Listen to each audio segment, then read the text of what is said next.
오늘은 지난번에 이어서 지금 그 데살로니가전서 4장 13절에서 18절까지 저희가 나눠보도록 하겠습니다.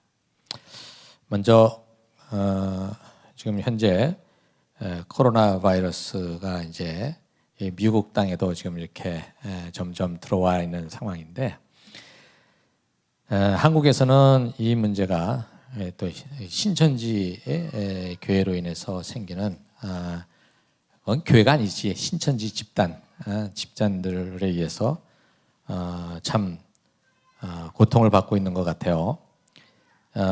제가 최근에 한 거는 그 대구에 있는 한 교회의 장로교회인데, 거기에 장로가 신천지의 그 집단의 교인이랍니다. 그게 발견이 됐어요.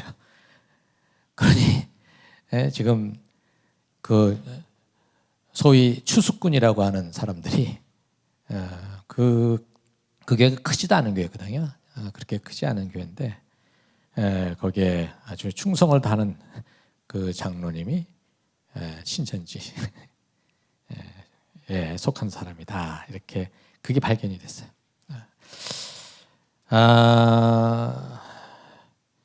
교회가, 여러분들이, 우리 공동체가 그런 것들을 분별해 나갈 수 있으려면 어떻게 될까요? 겉으로 나타난 열심으로 우리가 와, 저 사람 믿음 좋네, 그게 아니죠. 그렇죠? 결국은 그 말씀을 어떻게 이해를 하고 있고 그 말씀을 따라 어떻게 살아내가는지 서로 이렇게 격려하고 살펴갈 때 그 안에서 그들은 견디지 못합니다. 그러니까 우리가 그런 것들을 이겨낼 것은 결국은 뭐냐? 우리 어디야? 여기 있죠? 말씀과 삶을 나눔으로 하나님의 나라를 드러내는 공동체. 이게 우리에게 가장 중요한 부분이라 저는 생각합니다.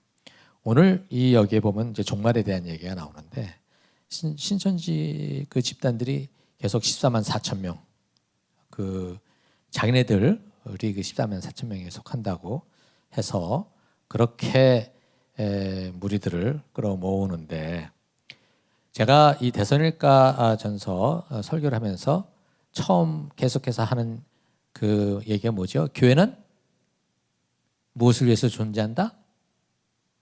이 땅을 위해서 존재한다. 14만 4천 명, 내가 거기에 들어가서 저 어딘가로 간다, 그게 아니라 이 땅을 위해서 교회는 존재한다. 이 땅을 위해서 예수 그리스도가 십자가 못 박혀 죽으시고 부활하시고 승천하시고 다시 오신다고 하셨는데, 그것을 닮아서 이 교회는 땅을 위해서 존재해야 돼요. 세상을 위해서 어떻게 해야 돼요? 우리가 십자가를 질 수 있는 것이 돼야 돼요. 그 그림이면 우리가 지금 예배드리는 것, 우리끼리 모여서 예배드리는 것 그 자체가 만으로 우리는 다 했다고 생각하면 안 되는 것이죠. 지금 한국에서 계속 예배드리겠다고, 그것이 마치 그런 병균이 옮아도 우리는 그것을 극복하고 예배를 드려야 되겠다, 굉장히 커다란 믿음처럼 보이죠. 그렇죠? 근데 그거는 자기만 생각하는 거예요. 내 믿음이 얼마나 큰 건지를 누구한테 보이는 거예요? 하나님한테 보이고 주변 사람들한테 보이겠다는 거예요. 그런데 당신은 그럴지 모르지만 당신 때문에 다른 사람들이 어떻게 돼요? 죽어나갈 수 있다는 사실이에요. 이웃을 배려하지 않는 그것이 하나님 사랑만 있지, 이웃을 사랑하는 그게 배제된 그것은 반쪽이란 말이죠. 반쪽. 그래서 우리가 오늘 이 본문을 살필 때, 여러분들 제가 지난주에 그 휴거에 대한 그 내용으로 제가 배경 설명에 대한 걸 보내드렸어요. 근데 제가 이제 이 본문을 이렇게 다시 묵상을 하며 보니까 성경은 이 본문이 휴거냐 아니냐 이 얘기를 하려고 그런 게 아니더라고요.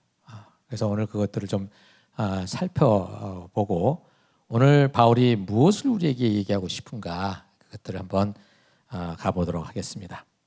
자, 오늘 여기 이 종말에 대한 이야기가 이제 나오는데, 바울은 이미 데살로니가 교회에다가 거기에 있었을 때 종말에 대한 얘기를 했었어요. 종말에 대한 얘기를 하고 그 종말 때 어떤 일들이 벌어질 것인지에 대해서 얘기를 했습니다. 그 얘기가 어디에 나오냐면, 여러분들 1장 10절을 볼까요? 1장 10절. 1장 10절을 보시면 이렇게 성경 종이 넘어가는 소리가 들릴 때 저는 아주 신이 납니다. 10절을 보면, 또 하나님께서 죽은 사람들 가운데서 살리신 그 아들 곧 장차 내릴 진노에서 우리를 건져 주실 예수께서 하늘로부터 오시기를 기다리는지를 그들은 말합니다. 여기 지금 그 데살로니가 교회 사람들이 무엇을 기다린단 말이죠? 예수 그리스도를 기다리는데, 그 오시는 예수님은 무엇을 하신다고요?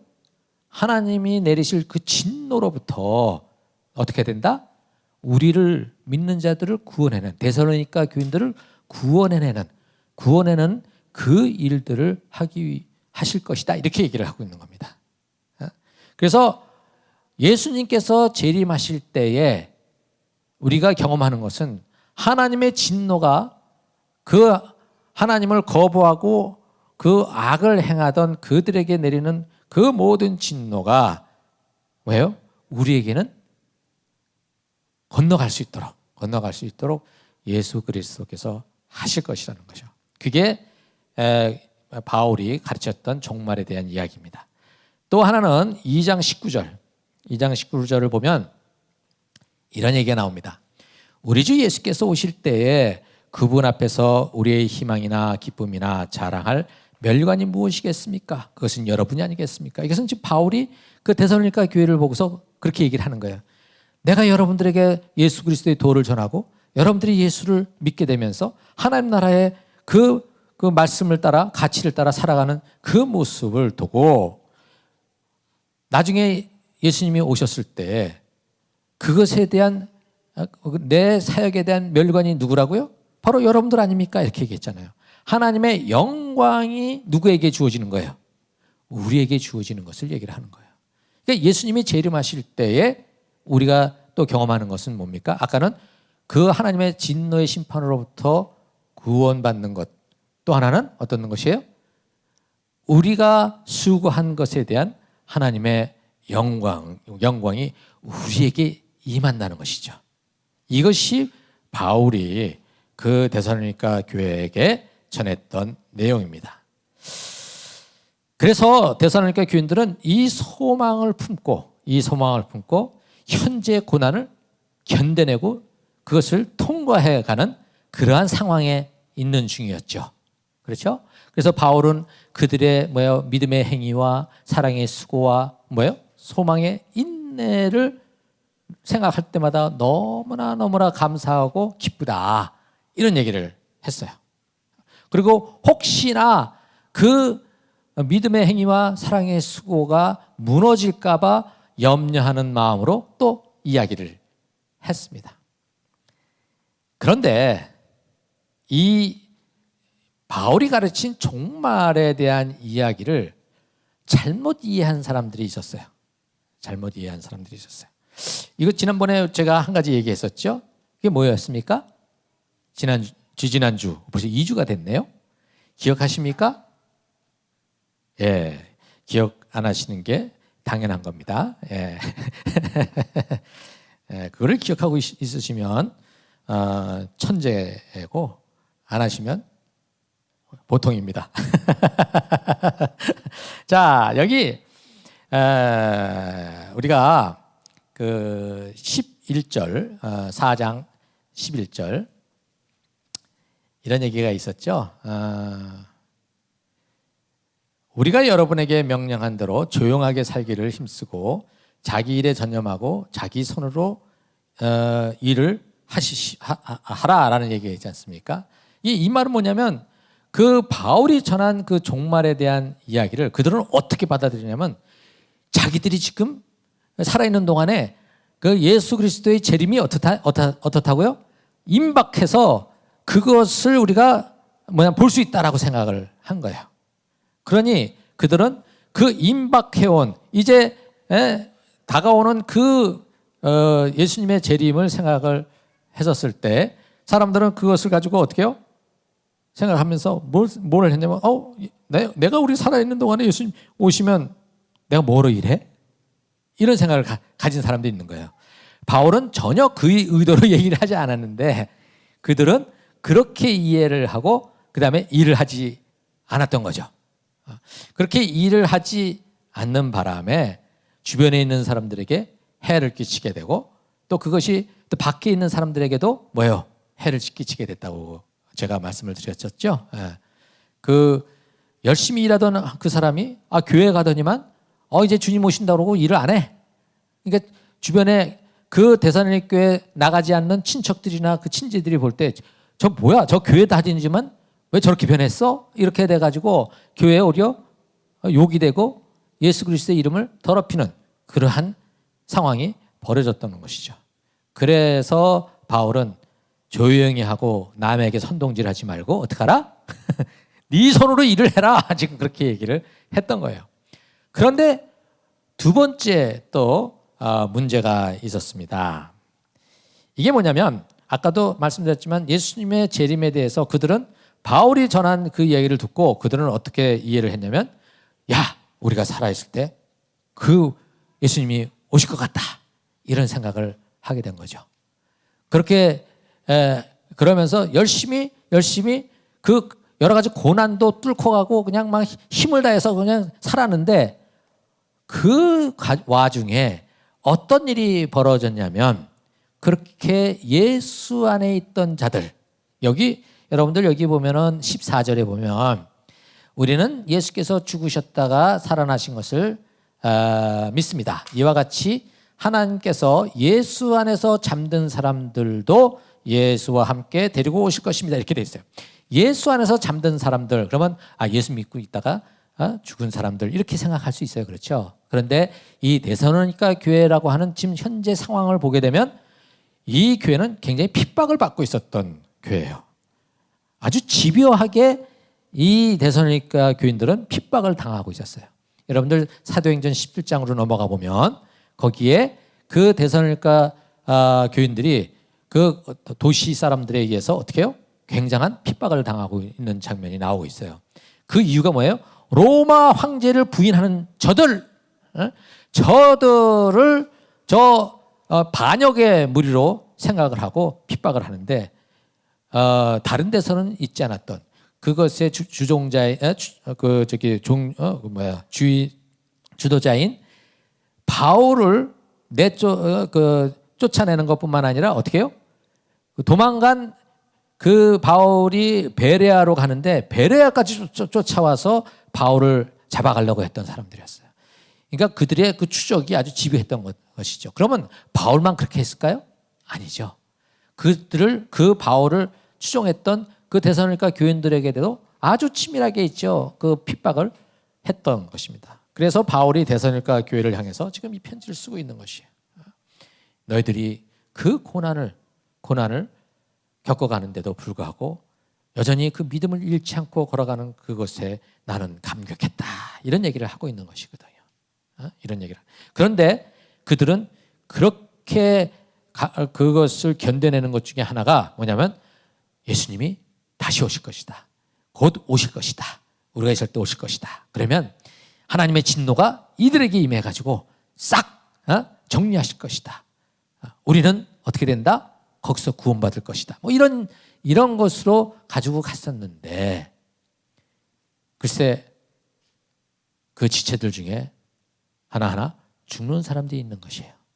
어떤 경우는 매를 맞아가지고 그 후유증으로 나중에 죽는 사람들이 있었을 것이고 예수 안에서 잠든 사람들이라는 말은 그냥 예수 믿다가 그냥 죽은 사람 이런 얘기보다도 어떠한 그 예수를 따라가다가 죽은 사람들 이렇게 볼 수도 있습니다. 그렇다면 여기에 이들은 이 예수를 같이 따라가다가 죽은 이들을 두고 어떻게 생각하고 있었느냐면 이들은 지금 여기 13절에 보면 슬퍼하고 있다 이렇게 되어 있어요. 슬퍼하고 있다. 그 왜 이들은 슬퍼하고 있었을까요? 슬퍼하고 있었을까요? 근데 바울은 슬퍼하지 말라 이렇게 됩니다. 이게 이 내용을 또 우리는 어떻게 해요? 장례식에 가서 부모님 돌아가셨는데 슬퍼하고 울면은 또 슬퍼하면 안 돼 이래가지고서 슬퍼하면 믿음이 떨어지는 줄 알고 또 꼭 참는 경우도 생기잖아요. 근데 그런 의미가 아니에요. 지금요 여기서 슬퍼하는데 슬퍼하는 두 가지가 이유가 있어요. 하나는 그 죽음에 대해서 어떠한 관점에서 보기 때문에 슬퍼하느냐 이런 겁니다. 이들이 가지고 있는 슬픔은 절망이에요. 왜 그러느냐? 자, 이들은 지금 예수를 믿은 지 얼마 안 되는 사람들이에요. 바울의 가르침을 받은 지 수개월밖에 안 돼요. 그러니 이들의 기본 백그라운드는 뭡니까? 로마 그리스 문화 속에 세계관 속에 있었던 사람들이에요. 그러니까 죽음 그러면 이들에게는 어떻게 그려오냐면 faceless souls 얼굴 형체가 없는 그 영혼들이 저 지하에서 그냥 정처 없이 영원히 아무 의미 없이 그냥 hovering around 그냥 정처 없이 다니는 그게 그들이 생각하는 죽음의 모습인 것이야. afterlife 죽음 이후의 모습이 됐던 거예요. 신들은 저 올림포스에서 있는데 인간은 그렇게 저 지하 세계에서 저러고선 간다는 것이죠. 아마 이게 저기 호모의 그 책에서도 이러한 이야기들이 나오고 있습니다. 그러니까 이들에게 있어서 죽음이라고 하는 것은 너무 슬픈 것입니다. 죽음은 어두움이었던 것입니다.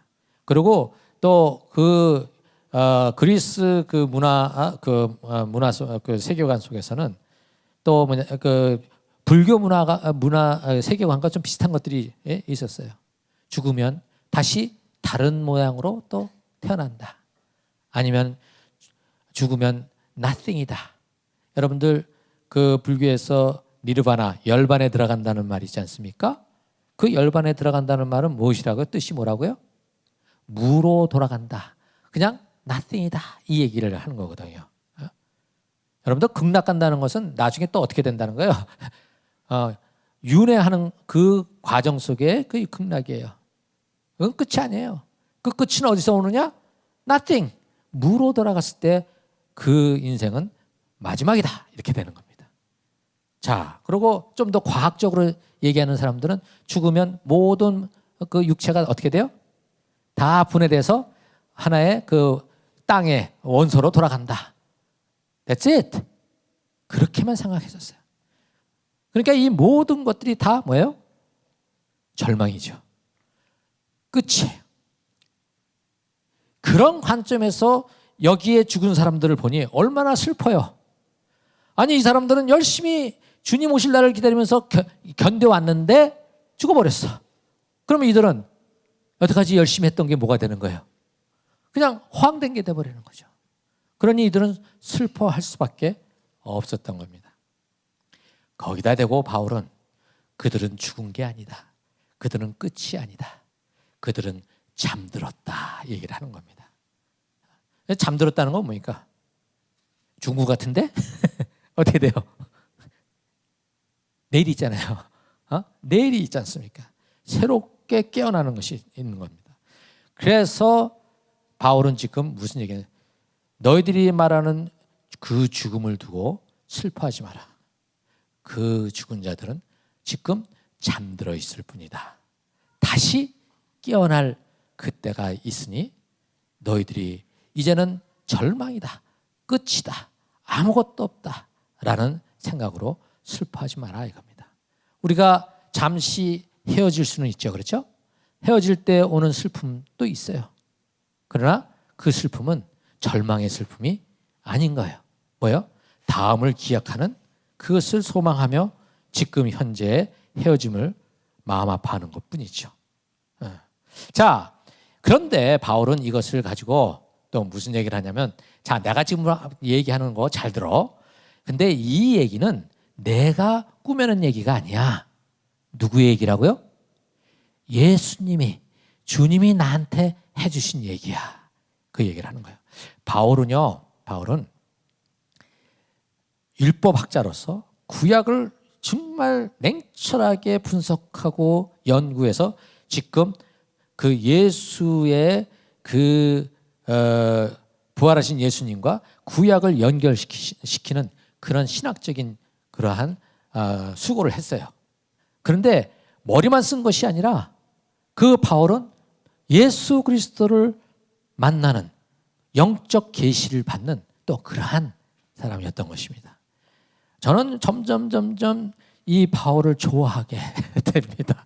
전에는 바울을 싫어했었는데 바나바가 더 좋았는데 이 바울은 계속 자라가고 있는 사람이었어요. 성장해가는 사람.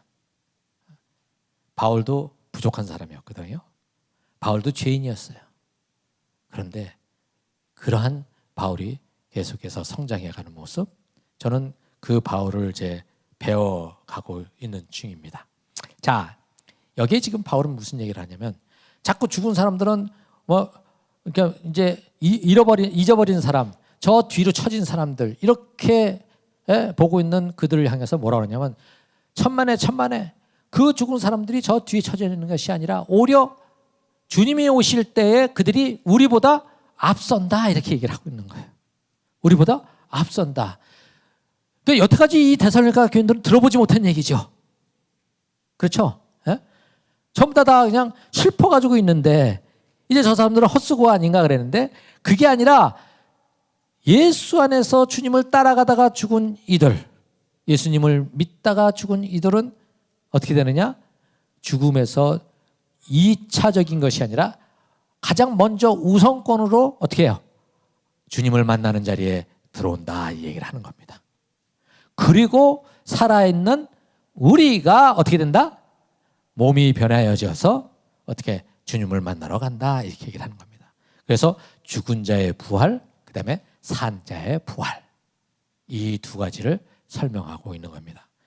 산 자의 부활이 먼저가 아니라 죽은 자의 부활이 먼저다, 이렇게 일부러 이것을 앞으로 강조하면서 죽은 자들에 대해서 이 그리스 이 세속의 그 관점에서 저들은 뒤로 처진 것이라고 생각했는데 오히려 그들을 앞으로 내어놔서 그들이 그냥 떨거지가 된 게 아니다, 지금 이렇게 얘기를 하는 거예요.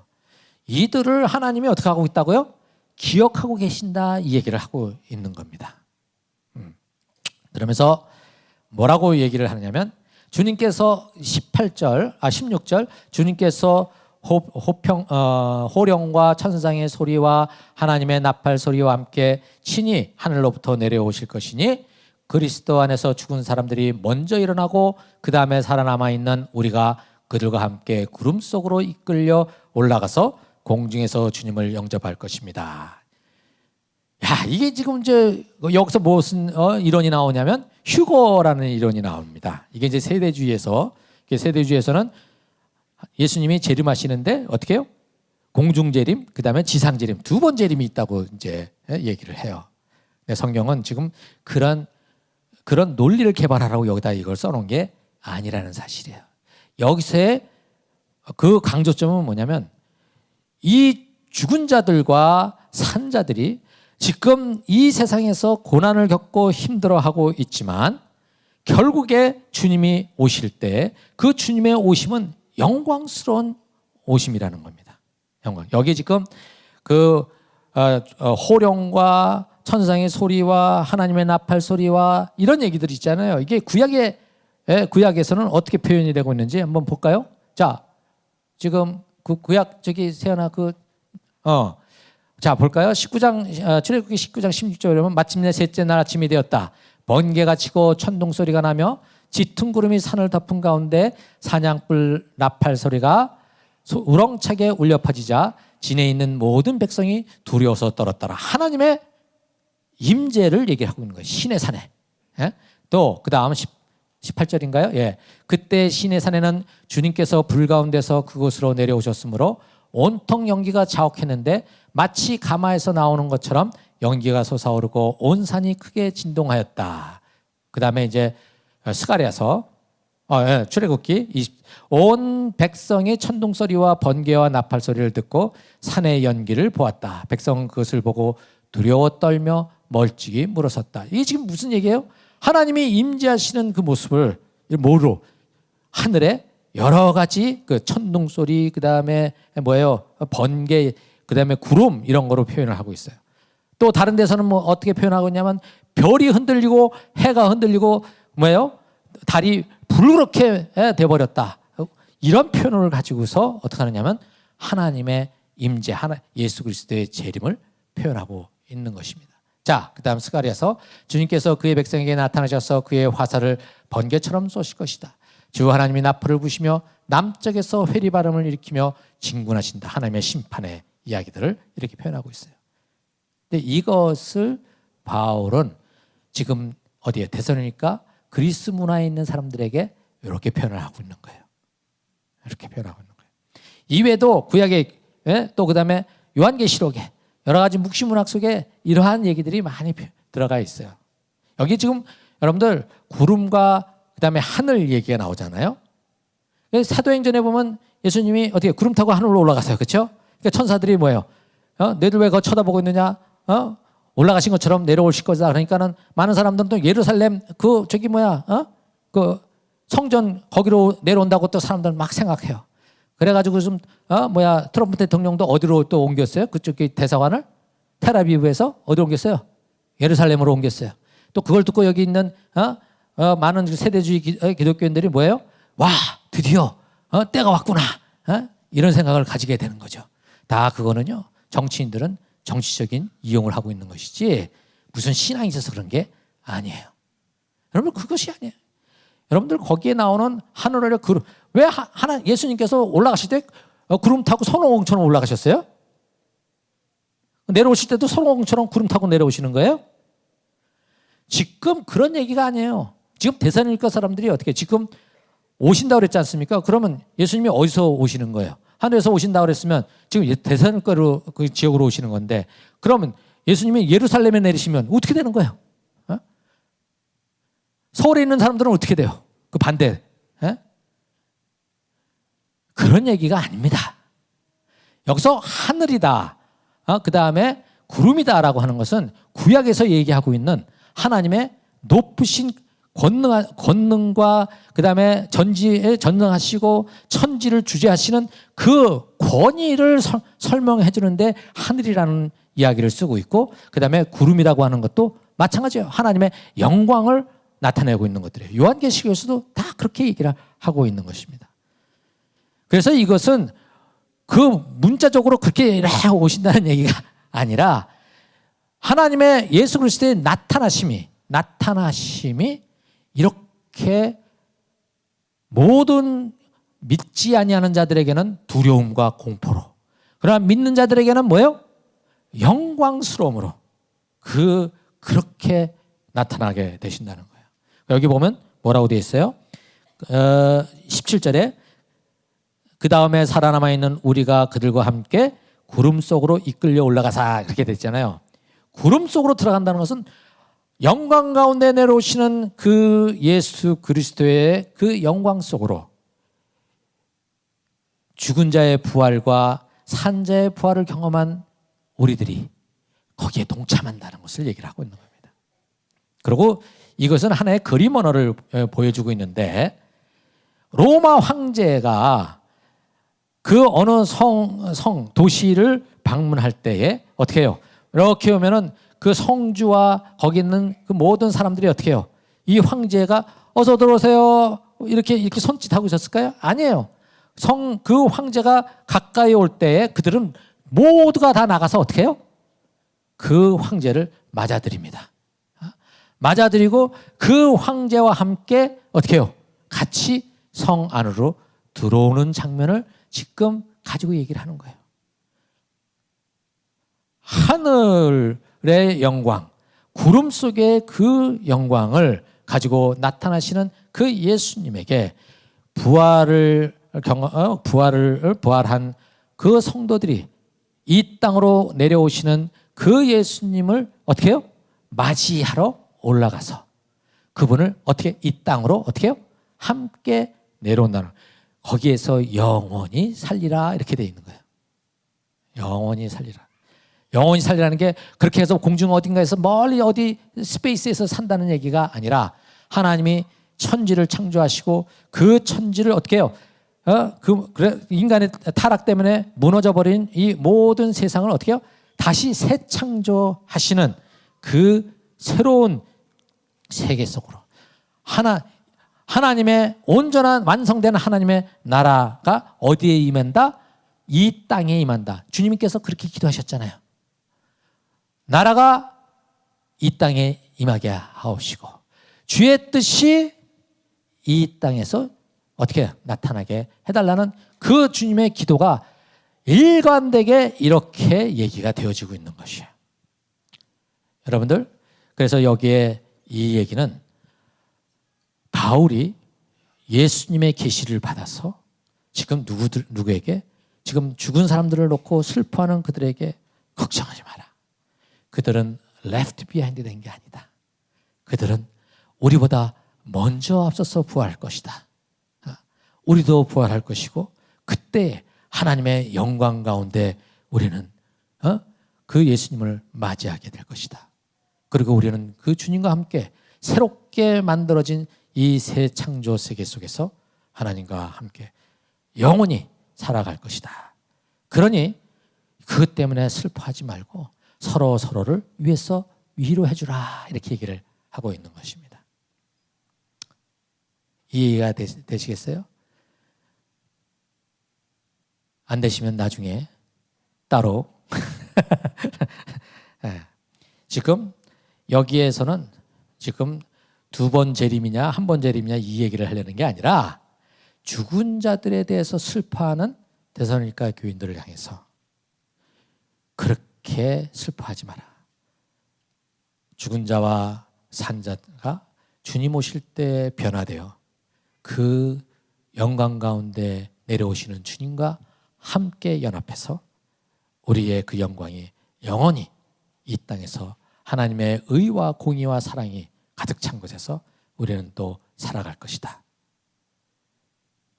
그것에 대한 어떤 건지 상상하기가 어렵죠. 그렇죠?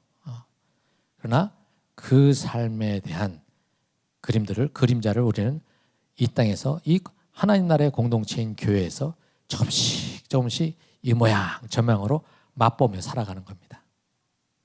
그것을 위해서 우리는 함께 걸어가는 것이고요. 자, 이제 우리도 이 땅에서 살면서 죽음에 대해서 생각할 때마다 우리는 사실 불편해요. 저도 죽음이라는 단어가 내 앞에 왔었을 때 참 기분이 안 좋더라고요. 지금도 더 살고 싶어. 목사는 죽음을 초월한 것 같다. 천만의 말씀. 저도 죽음을 초월하지 못하겠더라고. 막 서울 올 때는 죽음이 무엇이냐 이렇게 할 수는 있겠지만 막상 죽음이라는 단어가 앞에 오니까 주님 더 살고 싶은데요. 이런 얘기가 나오더라고요. 저는 지금 이제 계속해서 배워가고 있습니다. 주님, 제가 이 죽음을 편안하게 맞이할 수 있는 그때가 되었을 때 죽겠습니다. 근데 그때는 안 올 것 같아.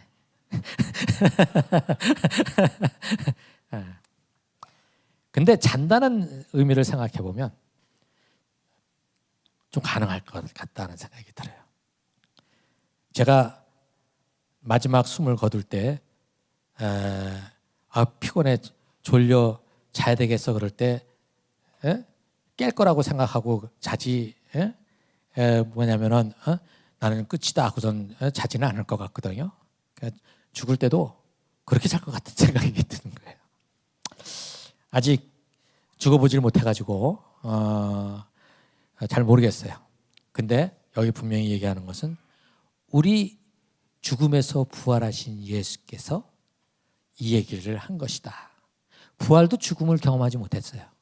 그러나 이미 그것을 경험하신 주님께서 해주신 말씀이다. 이것은 계시라는 것이죠. 그렇죠? 이것은 믿을 만합니다. 이것은 우리가 믿을 수 있어요. 우리가 주님을 신뢰한다면 이 부분에 있어서 우리도 이 땅에 걸어가는 삶의 현장 속에 우리는 이 부활의 이 영광을 소망으로 삼고 지금 현재 지지부진한 삶의 이 자리들을 어떻게 해요? 너끈히 이겨나갈 수 있도록 서로 위로해주고 기도하는 공동체가 되었으면 좋겠습니다. 같이 기도하겠어요.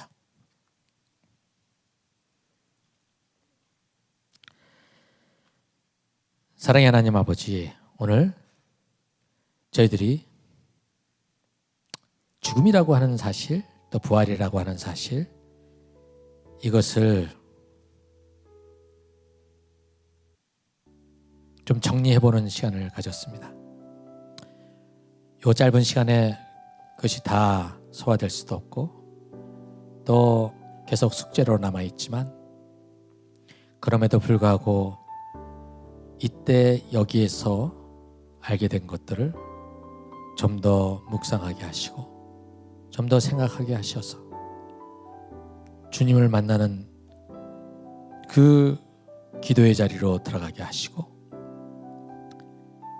주님의 평안을 경험하게 하시고 그래서 우리가 진정으로 살든지 죽든지 주님만으로 우리가 충분하다는 이 고백이 어떤 먼 날의 다른 사람의 이야기가 아니라 우리의 이야기가 될 수 있도록 우리의 고백이 될 수 있도록 주님 우리에게 은혜 베풀어 주십시오. 감사드리며 예수님의 이름으로 기도했습니다. 아멘.